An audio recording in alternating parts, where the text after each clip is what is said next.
Welcome to the Connected Mom podcast, where we have real conversations helping you to connect more deeply with God, more empathically with your fellow moms, and more intentionally with your child. I'm Becky Harling, your host, and I have with me today my amazing and illustrious co host, Sarah Wildman. Hey, Sarah. Hello, Becky. So I just know that people are going to get something from this no matter what today. So I'm so excited. Go ahead and introduce our topic for today. Yeah, I'm really excited too. So, our guest today is Julie Lavender, and Julie has written a phenomenal little book that you mamas are going to want to get, particularly if you have young children. It is called 365 Ways to Love Your Child. And I just love that. And so, I want to tell you a little bit about Julie. Julie was a homeschooling mom. She raised 4 kids in 6 states because her husband was in the Navy. She has a master's degree in early childhood education. She's an award winning author. And beyond writing 365 Days to Love Your Child, she's written 365 Days of Celebration and Praise, creative sleepovers for kids. She's just written a lot. She's been a guest on Focus on the Family, and she's my dear friend. Hey, welcome, Julie. Hi, I am so glad to be here. Thank you so much for this opportunity. Hey, we are excited to have you. So, tell us a little bit about what inspired you to first write this book. It's such a practical book, Julie. I love it. So, what was your inspiration? Thank you so much for your kind words, first off. But, as a mom with 4 children, I loved all the little moments we spent together. Sometimes noticed that some of the most spontaneous turned out to be the most fun. One day we were outside playing in the yard and we were visiting my mom and the children got a little bored. And I noticed that the dog was kind of wandering around. They have a kind of a bigger farm. And I told the children, I said, "Oh, let's pretend Zorro is a spy and let's follow Zorro and see what he's going to do." My children still remember that. It was so spontaneous, it was off the cuff, and they just remembered it so much. But I just seem to notice those little moments. One time we paid the money to go to a theme park. Now, we got discount tickets because my husband had just returned from a deployment. Ah, And it was fun. We had a good time. We spent a lot of money, more than we should have, but we did get discount tickets. Well, on the way back, I asked my kids, I said, "What was the best part about the vacation?" And my oldest said, "Jumping on the beds in the hotel room." I I thought, love "What?" it.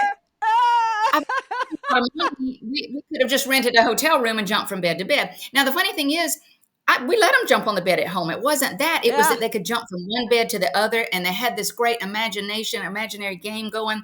My husband joined in the fun. We stood on either side so they wouldn't get hurt. We kept having to scoot the mattress back over. And we said, "Oh, it's a moat. Watch out for the alligators." And it was just the most fun. Well, I thought about that afterwards, and I thought, you know what? It's the little moments that my children have treasured the most after all this time. So I decided all these little moments that I had come up with, some that friends had suggested, and some new ones, and I decided I wanted to put them all in a book so that someone else could treasure them as well. I love that. And it's funny because we've gone on vacation with our adult kids now who have littles. And I mean, jumping on hotel beds is a favorite. So It I really is. I I really understand that. It's always a favorite, and sometimes it's just those little things, and those get stuck in their minds and their hearts, and they're just treasured memories. And I wanted to be able to share that with other people because we had so much fun with those little moments. Yeah. Mm. Well, I'm excited to pick your brain on so many things in this book because I'm a mom of a 6 and an 8-year-old. So I already previewed some and I'm like, oh, this is exactly what I need. But in your book, you write that children need to feel loved and valued and appreciated every day, which is so true and such a good reminder. What do you think most often prevents them from feeling this way? A little more serious, but what often prevents them from feeling loved, valued, and appreciated? Well, I think unfortunately, we moms and dads get so busy with just the logistics of life that Mhm. we often forget to be intentional to show that love to our children. And, we sometimes feel that by feeding them, getting them dressed in the morning, getting them to school, taking them to their activities, teaching them ourselves if we're homeschoolers, we may think that those things convey our love because we are taking care of them. We're helping to raise them. And it might when they get a little bit older. I think our older children can recognize that, but especially when they're little, that just doesn't always translate that way to them. I think that doesn't always translate into feeling loved. So I think we have to be intentional to show and describe that love. And it can be just in the little moments, quick hugs and kisses each day. There were days that would go by and I'd think, did I even hug my kids today because I was so busy? Love notes, kisses, affectionate words. It doesn't take a lot, but if we're not intentional, sometimes I think we'll forget that, like I did oftentimes. But the only thing I have often shared with people about my book is my intention with 365 Ways. I hoped moms and parents could use this for over several years. I certainly didn't want to add one more thing to, I don't want a mom to think, oh my goodness, I got to add one more thing to every day. That Mm. was not my intention with 365 Ways, because there are days that I felt like I did good by getting them up, dressing them, feeding them, bathing them, putting them right back in the bed again, because that might have been the day I was a single mom while David was off deployed. And so I think when we have those kinds of days, I think as moms, we should just give ourselves mercy and grace and know that tomorrow is another day to show that love. And maybe we won't be as busy that day and we can be more intentional that day. But unfortunately, I really think so much of it, we don't do it intentionally. I think it's just the busyness of our lives these days. Yeah, I do too, Julie. And one of the things that I love about your book is that I think we forget sometimes that parenting is supposed to be fun. And we can have fun with our kids. We can be silly with them. We can encourage their imagination. And when I think about God, when I think about Jesus in the New Testament, he was a lot of fun. Sometimes we miss that, but he went to parties, he danced, he loved the little kids. He wasn't scolding them, telling them to behave. He had fun with those kids. So, how does having fun and building these intentional memories with our kids, how does that help our kids see God a little differently, do you think? Well, sometimes I think, even as an adult, sometimes, and especially the pictures that we can see portrayed of Jesus sometimes in books, they don't show him smiling as often as Yeah. I feel like he did. I Yeah. do, he stopped what he was doing to say, let the little children come to me, and he gathered him in his lap. And I just can't imagine what all they talked about. And they probably laughed and giggled and had so much fun. But I think you're right. I think I want to hope and believe that, some of our parenting just helps our children naturally see that God is so much love. But that's not always the case, and I think we can be, and I hate to keep using the word intentional, but I do think we have to be that way with our children. But, on a daily basis, if we can remind them, if we say to them, if we're about to say, oh, I just love you so much, I think we can add to that, I love you so much, but God loves you even bigger than that. And, Yeah. when you're out running errands, you can say, I have so much fun with you when we run errands, but God just sings over you and has even more fun with you than I could ever think about doing. I think if we can kind of help our children see, especially when we're having fun, this is how much I love you and this is so much fun, but words can't even describe how much God loves you. And let them have that little comparison maybe from the very beginning. And I also think it's important to, get them to church activities, get them into situations where they'll have some of that spiritual blessing, but reading Bible stories to them so that they can see God's love and faithfulness, Yeah. that it is a thread from Genesis 1:1 all the way to the very beginning. It doesn't just show up with Jesus in the New Testament, but his love is a thread all the way through. And reading those Bible stories, this may sound like a shameless plug because my other book is called Children's Bible Stories for Bedtime, but I have a collection of Bible story books. I have loved collecting children's Bible story books since my kids were little, and we would go through a different one each year. And I just wanted them to be familiar with those Bible stories so that they would know how much God loved them. Mm. Mm. So I'm going to put you on the spot, Julie. Like I said, I have a 6 and 8 year old, and obviously you're sharing a 365 ways in your book. But as you think back to elementary years, maybe could you share a few ideas, maybe one or two that are in your book for elementary kind of age? Because we know our listeners have kids in all age ranges, so I'm just going to pick kind of a spot and maybe some ways that they could feel loved and something fun. Maybe some of your favorites in that book. Well, my boys were, well, my husband's a biologist, and so we liked the outdoors anyway, but my boys and my girls, actually, we all loved the outdoors. And, I had to be careful not to, take my grocery list outside while I watched them playing, or, Yeah. I don't even know what else I would do. Maybe even talk on the phone. We didn't live near home, and I might use that time to call my mom while I was keeping an eye on them, but I was watching them. And those tasks I still needed to get done, and I did want them to play on their own.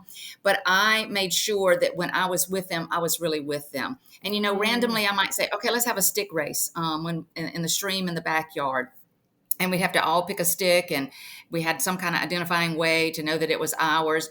We'd toss it in on one end and we'd run to the other end to see whose stick would win, and we might have to prod it along with a stick or something like that. I can remember one time we built a string fort. We found some trees that were close enough together that we used string and some old yarn to put three walls on those trees, and then we would sit in there and have a snack, or just they would play inside with their toys or something like that. One thing my husband, he loved to do this. I think he just never outgrew this part of his childhood. We would clean up the toys every night before they went to bed, and the kids of course would help us, or at nap time. But my husband would love to create this imaginary scene, like if this was a particular time my boys were into dinosaurs, then when the kids went to bed, he'd pull the dinosaurs back out and arrange them on this mountain over here on the dinosaur map or something over here. I And he love didn't do that. it all the time, but it was so much fun for the kids to wake up and see that their daddy had. And so it's like they were just thrust into this story, and they just started playing with the toys right away. So, there's just so many little things that we did to just let them know we were thinking of them at all times, and to let them know how much fun we actually had being with them. I love that, Julie. I think you're underscoring how important it is for us as parents to play with our kids, to not just parent them as far as like all the do's and don'ts and all the, get them up, remind them to brush their teeth, brush their hair and all of that, but to really play with them. And I just love that because that really develops their imagination. One of the sections of your book is called making memories when we're in the kitchen. So I loved that one. Tell us some of the things we can do when we're in the kitchen, because I think for a lot of moms, they hear kitchen and maybe they're rolling their eyes right now like, oh man, you should see the pile of dishes in my sink, or I have no idea what I'm going to serve for supper tonight, or maybe their husbands cook, which is awesome. But what can we do as far as the kitchen to make memories with our kids to show them that we really love them? It's interesting that you asked that, because one of my girls, some of my boys, some of their favorite memories are outdoors, but some of my girls' favorite memories are being in the kitchen with me. In the sink, I had a stool that they could stand on that had sides, so I wasn't worried about them falling off. And I would fill up. Most of the time, I had a double sink. We lived in base housing a lot, but most of the time, I had a double sink, and I would fill up one side with warm water and dish detergent and create a lot of bubbles. And they could play for the longest time with their little guys. It was usually some kind of toy animals. They were really into animals, and they were just the little tiny animals. And they came up with just the most imaginary, creative.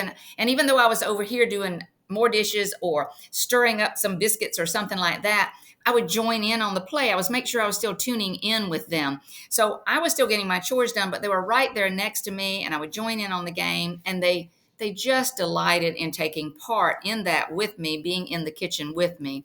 And of course, there's ways we can find to let them help us do the cooking or something like that. But we all know that sometimes that we have to allow more time if that's the case. And Yes. then if it was a day I was in a hurry, I just would have to do it on my own. But if I could take the time, then I would let them help me roll out the biscuits or something like that. We also did a lot of playing with our food, I like to call it, and that I could incorporate into some fun times in the day. But we would make penguins out of marshmallows and rolled Tootsie Rolls that we had pressed in our hand.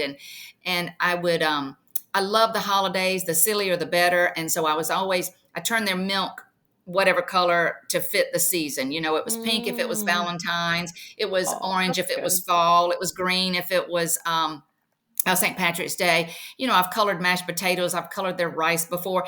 Silly little things like that, where even if they were in their room playing or doing schoolwork, since we were homeschooling, when they would come to the table and I had green milk and green rice, you know, it was like they knew I wasn't just in there trying to prepare a meal. I was thinking of them and trying to be creative. Mm. They might not have thought of that at the moment, but that memory later will be like, oh, my mom did that just for me. You know, Yeah. Mhm. so I loved a lot of the silly kitchen ideas that I came up with. Those are fun.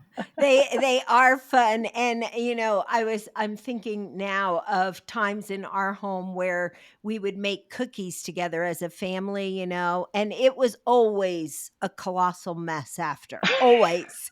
I mean, flour from the ceiling to the floor, and honestly, my husband would get just as silly as the kids, and making these silly shapes. But I think that those build a good relationship with food too, and they definitely help the connection between you and your child, because they realize that fun and meal times are fun, and I love the idea of coloring their food. That's amazing. It's so much fun. Well, speaking of messes, in the kitchen, although if my Yes. mom's listening, she'd be like, Sarah's messier than the children in the kitchen. So that's just my truth over here. But Oh my. Yes, yes, that's okay, but Sarah. that's okay. Well, because when I make crafts, like transitioning to another idea, crafts can be a real mess. And some of my dear friends who are much cleaner in their life than I am will be like, Sarah, I can't do it. Too Yeah. much mess. But we know how important creativity is. And so one of our questions is, how can our kids feel loved when we're doing projects with them? Why is it important to do that? Maybe it's not always a huge mess, but in terms of projects, what have you seen work really well with your kids and feel like making them feel loved? Well, I know that I've had some friends that weren't too into crafts because they just didn't like the mess, and sometimes there were days I just didn't want to fool with the mess. So Hmm. I think you can. I think my advice would be you can think about that a couple different ways. If you just can't handle the mess, then I say pick other activities. And, in your mind, you can be like, okay, well, we'll let them glue the macaroni in Sunday school, Yeah. or VBS or something like that. So you Yes. can do it a couple of ways because we do know our limits. If crafts are not our thing, I would never encourage anybody to do that. But I would say, okay, then make sure you get creative outside. Get sidewalk chalk or paint. Work outside so that all it takes is a water hose to clean up that mess. Mm. Sure. Um, you could do the craft outside. I've tried to keep old tablecloths and blankets Mm. or sheets, and I would do the craft outside. And then, you can either, especially if it's an old cheap tablecloth that I had gotten on sale at a party store, I might just wad everything up in that tablecloth and throw the whole thing away. And then that was a quick, easy cleanup from the Hmm. mess. Um, but I think there's ways around it, but you also have to accept those limits if you're not prepared for that. One of the things my kids like to do when they were early, I think even kindergarten are still toddlers, but also kindergarten and first grade, they love to play in rice bucket. I used to put rice in a Oh, big bucket. yeah. Well, I would just spread out a big sheet, put the rice bucket in the middle. They played with their little excavators and toys and cars and measuring spoons. Uh-huh. And then, at the end, they took great delight, and we all got a corner of the sheet. We all walked to the door with it, kind of folded it up and shook it on the sidewalk and driveway. And then we would take turns sweeping it up. So I think there's ways around cleaning up the mess. But I also don't think, it's not going to be worth it if we're going to be miserable when the whole thing is over. Yeah.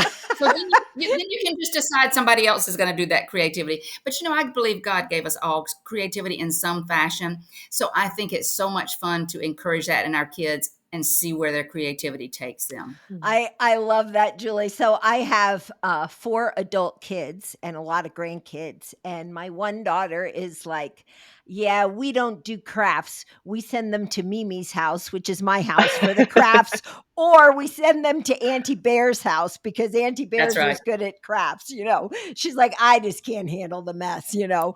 But That's I right. so it you do have to know your limits, and I really really like that. One of the suggestions in your book is about making paper airplanes, and I particularly love that because in our family, we have, as I mentioned, 4 adult kids and we have 14 grandkids, and they all, or most of them, come Sunday at 4 for Sunday dinner. So we have Oh, this great. glorious, chaotic time, you know, and there's toddlers running through the house, and the bigs, what we call the bigs, you know, anybody that's 6 and up is a big.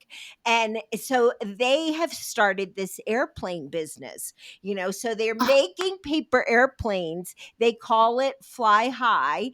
And then we as adults have to go downstairs to my basement, and we all have to buy paper airplanes from them. And so I keep a jar with loose change in it, and I'm pretty much paying for all the paper airplanes, you know.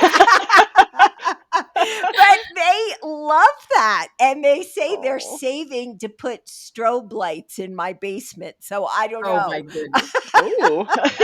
Wow. But talk to us about paper airplanes and just something so simple like that, and how can that help your child feel loved by you? What entrepreneurship of your grandchildren. My goodness, how clever. That is just the cutest thing ever. You know, I think activities, any kind of activity like that, but just something as simple as paper airplanes, that helps a child and an adult, a grandparent, a mom, a dad. I just feel like that bonds them together. You know, when we have these shared experiences within the family, it's like we have our own language. You know, we might say in my family, we have this lavender image, a lavender language. You know, one child, Mm, sometimes all it takes is 2 or 3 words, and every child knows that memory, knows what activity they're talking about. One might just start cackling over here. You know, it's this shared experience, this shared mm, language. Yes, another family might play with paper airplanes, but not the same way my family did. And we've yeah. got those memories.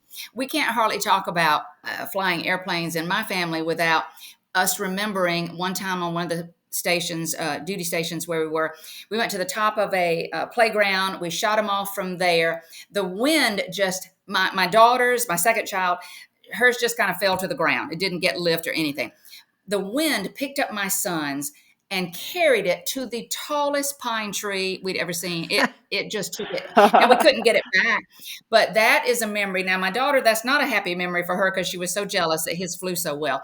But my son, it was just this wonderful. It's this sweet memory that all we can do. We say a couple of words about that, and the whole family remembers the whole story. Mm. So it just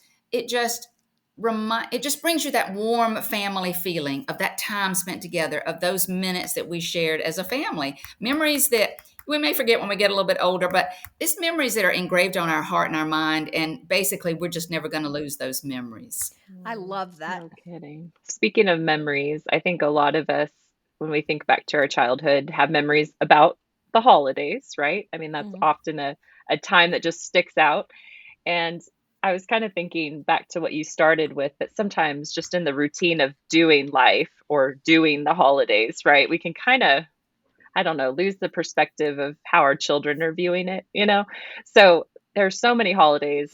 I love holidays, but not everybody's like that. Maybe drill down on a holiday or two and give us some ideas about maybe what made kids feel especially loved in your house during, I don't know, say Christmas or one of those special holidays. Any tips? I think this podcast is hopefully just bringing a lot of brainstorming ideas for mamas and how it works in their life. So anything you could share on holidays would be awesome.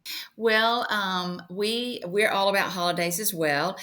Christmas, probably the memories that my children have most are spending it with grandparents, because since my husband was Mm. military, that was the time for sure during the year that we'd get to go see grandparents. But before we went home, then when I would love to do several things to let them help me get decorated. And one of my favorite things is doing a gingerbread house each Mm. year, Mm. and I would put together, just from the kits, one for each child, and they would get to decorate those, and we would have so much fun decorating those. to the Mhm. point that we kept doing them as they were adults. And every now and then they kind of rolled their eyes at me like, oh gosh, we're still doing this after 30 years.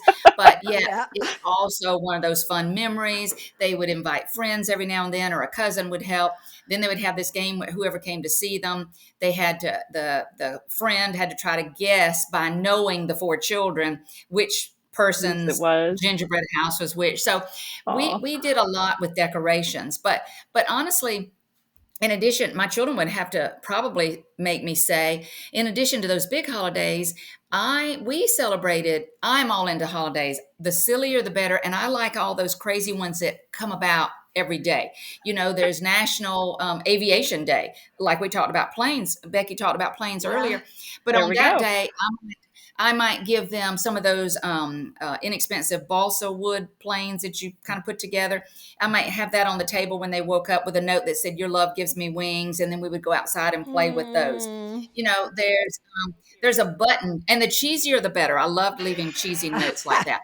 It was National Cheese Day one time, and I pulled my cheese grater out of the pantry and had a note on the table that said, "Your my love for you is great." And of course, I spelled it Grate. And then in my homeschooling class, we of course had to talk about homonyms, that and spelling, of course. But there was a button day, so we would take that day, and I said, okay, we're going to go count the buttons in the closet, or I might say we're going to find something with buttons that is gently used that you don't wear anymore, and we're going to go donate it to the women's shelter. So I loved those holidays, and the sillier the better. I incorporated usually some cheesy love note to go with it, and those are some of the funnest memories my children have of their childhood, is all these silly crazy holidays we celebrated. And it all goes back to Psalm 118:24. This is the day the Lord has made, let us rejoice and be glad in it. And we can rejoice in his love every day, hopefully by showing love to our children. I love that, Julie. I am a big fan of the holidays as well. My husband was a pastor for years, like 34 years. And so I always worried that our kids were going to grow up and hate Christmas Eve because we had so many Christmas Eve services. So I just Mhm. went out of my way to make Christmas Eve fun. They got new pajamas Christmas Eve. Santa always came while we were at church and filled their stockings. And I Nice. always went prepared with, candy canes or whatever. And, now that the kids are adults, I ask them, like, did you resent Christmas Eve? They're like, no, mom, that was one of our absolute favorite holidays, even though sometimes they had to Wonderful. go to four services. So Right. there's ways to make parenting and motherhood fun. And I agree with you, Julie, that I love that verse. This is the day the Lord has made. I'm, going to rejoice and be glad in it, and passing that on to our kids, because I think you've done such a great job of showing us that motherhood and connecting with our kids can be so much fun. So, Julie, before we wrap up, in a minute, I'm going to ask you to pray over our mamas who are listening. But how can our listeners connect with you? Because I know they're going to want to do that after hearing this Mhm. podcast. Where can they find you? Well, thank you very much. I have a website. It's julielavenderwrites.com. It's very simple to remember. And I'm on most social media, Facebook and Twitter and Instagram. And I would love to connect. I love talking to moms. I love talking about homeschooling, I used to be a former teacher, about teaching, about writing, but I especially love to talk with moms. I'm on a little bit of the other side of it, and there are days the only advice I might give is you can do this, and then there Yes. are other days we might just celebrate all the fun that they've had that day. But it really is the best job I've ever had. Yeah, I love that. And so, as far as you mamas who are listening, I know you would love to win a copy of Julie's book 365 Ways to Love Your Child. And so we're going to give away 2 copies of the book. In order to win, we need you to post something about the Connected Mom podcast and tag me, Becky Harling, in your post. We'll see that. And then we're going to choose 2 winners for this book by Julie Lavender. We know you're going to want to win it. So we'll mail it to your house. We'll get in touch with you. So I hope you'll do that and give us some type of review on Google Podcasts, Apple Podcasts, Spotify, or Player FM.